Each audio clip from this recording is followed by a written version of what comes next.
Si la question qui se présente à nous est de savoir si un consultant doit mobiliser, développer des compétences particulières, spécifiques, en regard des déterminants que nous avons déjà évoqués, la réponse sans équivoque est oui. Alors, quelles compétences et pourquoi? Prenons l'exemple d'une démarche projet conduite dans le cadre, par exemple, d'un pôle logement, d'un pôle hébergement, dans le champ de l'inclusion sociale pour adultes en difficulté sociale. La première compétence qui se révèle dans une démarche de ce type est une démarche en dehors de l'analyse et de la négociation qui en elle-même représente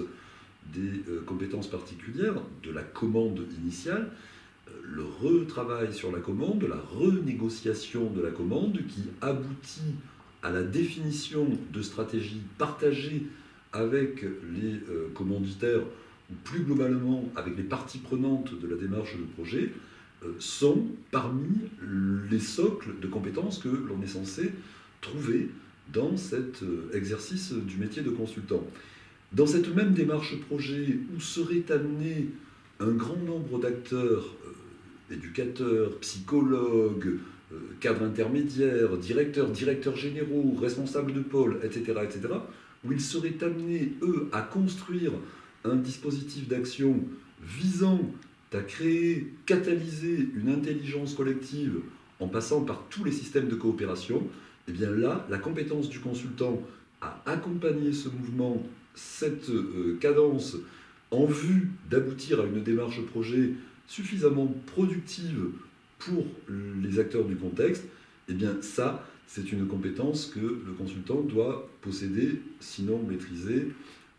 dans le bagage de ses compétences. Donc on le voit, il y a des compétences conjuguées, à la fois des compétences relationnelles, des compétences méthodologiques et des compétences aussi bien techniques que très opérationnelles dans la conduite des différents travaux et notamment des rencontres, des réunions qui président donc à toute construction de cadres de référence communs, de sens commun à l'action, en vue d'engager les changements requis par la démarche projet. L'aboutissement même d'une démarche projet requiert en lui-même qu'il y ait cette compétence en matière de capitalisation de matériaux et en matière de formalisation pour que dans les organisations, toute démarche projet conduite avec le soutien d'un accompagnement conseil aboutissent à une trace laissée au sein de ces mêmes organisations en vue d'un changement qui probablement perdure ou perdurera au-delà de la participation du consultant.